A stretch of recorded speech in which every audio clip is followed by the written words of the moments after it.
Today we have a special guest who is a marketing minimalist. What is a marketing minimalist, you ask? Well, we'll find out, and we'll find out how you can do a website usability test on your radio station or corporate website without paying the big research dollars. You're listening to Better Radio Websites, the definitive podcast for radio professionals who want their websites to generate more traffic and substantial revenue. Get time-tested techniques, secret tricks, and valuable tools in online content, marketing, analytics, security, social media, and much more. Ready for your radio station to dominate digital in your market? Here we go. Hi, it's Jim, and welcome to Better Radio Websites. The podcast wants to help you get more visitors and the most revenue from your radio station website. And I've been eager to introduce you to today's guest. Elizabeth Pampalone is a marketing minimalist, award-winning international speaker, and podcaster. She's developed proven formulas to help her clients produce a year's worth of marketing content in just 5 days. Now, I met Elizabeth at a recent WordPress conference or WordCamp in Birmingham, Alabama, where in her website usability session, she ripped apart skyrocketradio.com in front of about, 60, 200 people? I didn't know this, but she's called the Gordon Ramsay of website audits, something I did not know before I raised my hand. Elizabeth Pampalone, welcome to the podcast. Thank you so much for having me. All right, so you're called the Gordon Ramsay of website audits. I tried to make it something that was light so people didn't hate me. Oh, okay. So how did you get started in marketing? I actually started in 2000, and I worked with a lot of small businesses, helping them do more like admin work, and then kind of slowly making little suggestions to their marketing and saying, oh yeah, I think you could do this and it might help. And then they would make those changes, and of course it would help. And so I realized it was something that I really liked to do. And I went and got a degree in web programming. And then I started a computer repair company a few years after getting that degree. And then eventually in the marketing company as well. Yeah. And then you pivoted there from doing it for other folks to having your own agency. Yeah. And so when I did the computer repair, I did it for myself. Like I marketed myself. And then all my clients were residential clients because they were computer repair clients. And then I realized that there was a whole, business market out there that might need computer repair. Started to get into that, but then realized they actually needed marketing instead. And that kind of fixed some of their computer problems too. So I went and started the agency. And then 7 years ago, we pivoted the agency from a traditional agency to what it is today with the 5 days of marketing in for the year. All right. And so what is a marketing minimalist? I noticed that was in your title. Yeah. So I actually became a minimalist in 2019. And I really saw the value of it in my personal life, in my home and things like that. And then I realized that it could be applied to a lot of other areas as well, including marketing.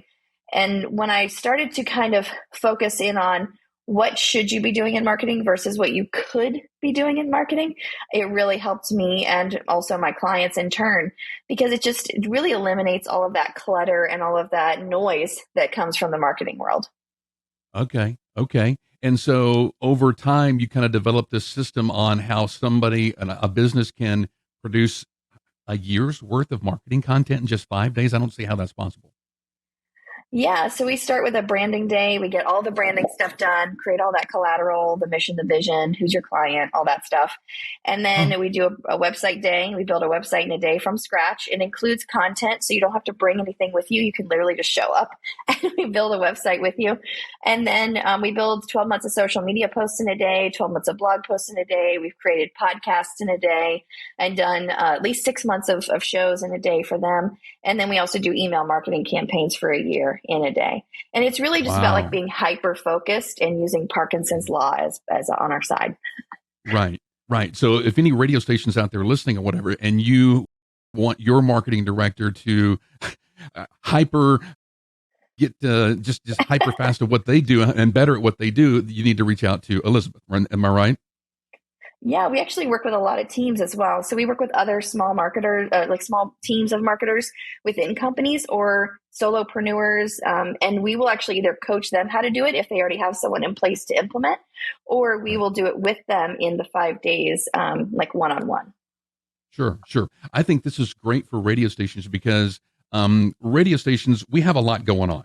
We have Yeah. the fairs coming to town. We have contests. We have client things that we have to work on. And so our radio station websites, they have a lot going on at one time. We can't just focus on one specific thing. But if a radio station group out there has a website for their company, that can be focused because the goal is for clients to buy more advertising with us.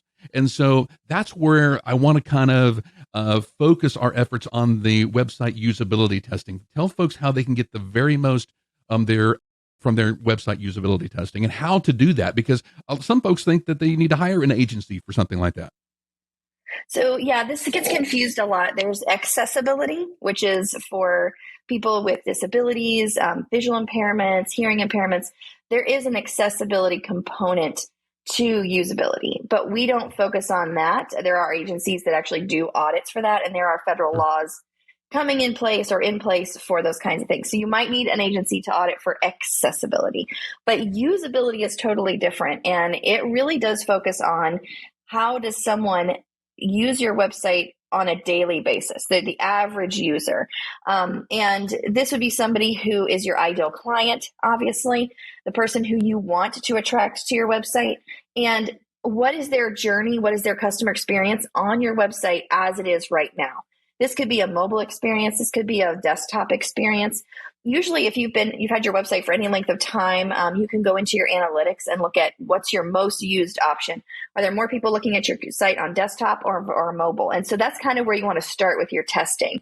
And the test is very, very simple. You have someone who maybe doesn't know a lot about your site or hasn't really seen it, or maybe you've made some updates and they haven't seen it yet.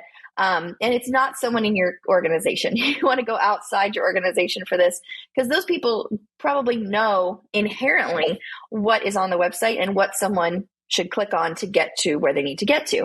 But someone who's outside of your organization, I call it your mom test or your grandma test. You can just kind of pick a random person at a coffee shop even.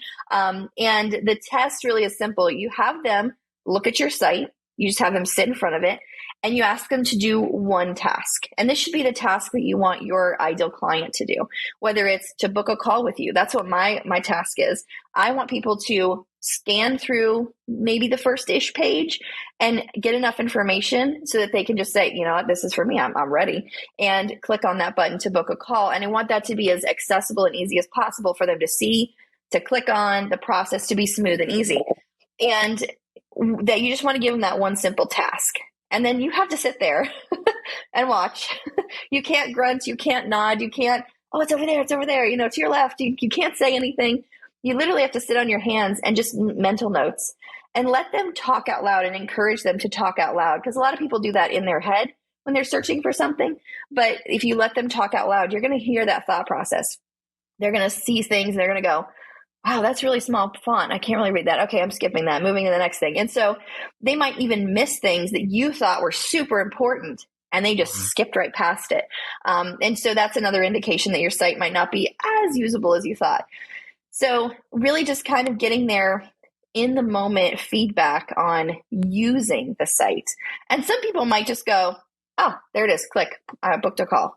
And you can kind of maybe give them a little more instruction at that point if they kind of go straight to the point, and say, well, why would you be booking that call? If you were my ideal client, what would make you make that decision? I know you can see the button and there it is, but what is going to lead you to that decision? They say, well, if I'm going to spend X amount of dollars, well, I don't know how much money it is. Okay, well, how would you find that information so that you could make that decision to book the call? And so you can kind of walk them through if they kind of skip to the end. But initially, you want to just give them that simple task and let them kind of go at it. Sure. Now, if an agency or a business has more than one goal, I mean, is that okay, or should they just have that one specific goal? I want them to call us. I want them to book a call with us or a session or something like that? Or do I want them to place an order online? Is it okay to have multiple goals, or should there be one goal and other goals, or how would you tell folks about that? Well, really, you want to ultimately get the sale, right? And so, how does that person make that sale? Typically, for businesses who have online products, you want them to put that in their cart and buy it. It doesn't matter what product it is. You might have multiple product lines. You might have multiple reasons for people being there, but that's not as important as the process of getting from A to B to sale. And so with your typical, let's say, for example, radio stations, I actually used to work at a radio station when I was a teenager. I've done websites for radio stations before. And one of the things I know about them is you need to typically talk to a salesperson in order to book that radio spot. You have to talk about lengths. You have to talk about, there's just so many options and so many things you have to discuss. And so really there might be a little sales page that they would go to kind of get that general info. There's 30-second slots. There's 60-second slots. We can record it. You can record it. These are kind of the prices, 3 months, 6 months, whatever, right? You kind of give them the gist. Sure. But really, they're going to have to talk to that salesperson. And so ultimately, the sale comes from the salesperson. And so getting them to connect with that salesperson in a very, very direct way, whether it's, I don't like filling in forms because I feel like then that gets lost. So I'd rather have someone book a call, like saying, I'm telling you the time I'm available because I see it's available on your calendar. We're matched. And now we can actually have this conversation. So I typically like that for service businesses, businesses that are selling some kind of more major product, kind of like I am selling a whole website. You don't just go and put a website in your cart, you're going to have to, let me talk to somebody first. And so either you're putting something in your cart that's more of a lesser end product where you can just say, yeah, I'm ready to buy, or you're putting your time in for a call for something that's maybe a little more expensive or needs some explanation. So do you have a proven method on what to put on the homepage in order to get visitors to do exactly what you want them to do? Yes. I like to use my homepage as kind of a visual menu of what's in the top. The first thing you have to do is identify with the client. And I like to use questions. I like to say, are you feeling like this? Is this part of your problem? Are these your pain points? And when that person is like, oh my gosh, this person gets me so much, then they want to keep reading because then they feel connected. And once they keep reading, then you can say, we are the solution. Here's what we do. And you give them a little explanation of that. And then from there, you might say, if you're this type of client, click here. Maybe if you're a realtor, for buyers, for sellers, right? You've kind of got those two options. Sometimes you just have one client and you're like, if this is what you're looking for, here's more, click here to view the services and then book a call kind of thing. You want to lead them on that path. And then I also like to put on the homepage something about, like a little link to the about, even though it might be in the menu.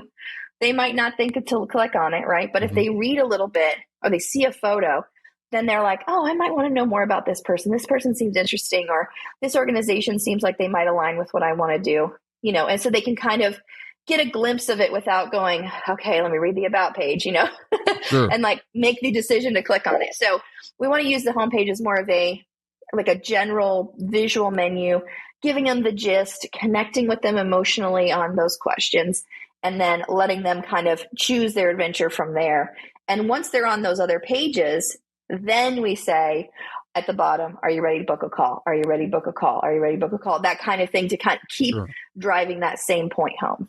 I gotcha. And so, radio stations, they do a lot of things. They do remotes, they do live spots, they do commercials, they do website ads and all that kind of other stuff. Is it good to put all of that in the menu, or is it should that be a part of maybe later on down the line in the sales process? I think that should be like, these are our services. So services, spot options, what we do, something that's really telling me exactly what I need to know. Because if you name it something like get featured, like I don't know what that means. That could mean a lot of different things. But if it says our services, everybody knows what that means. Then on that services page, you can say, here are the 10 options we offer. And then each one of those should lead to the same book a call option. Right. maybe a little blurb, that kind of thing, to really just give the viewer that little snippet that they need to go, that's what I'm looking for. And then if they're not quite sure, we have a person available to talk to you. I got you.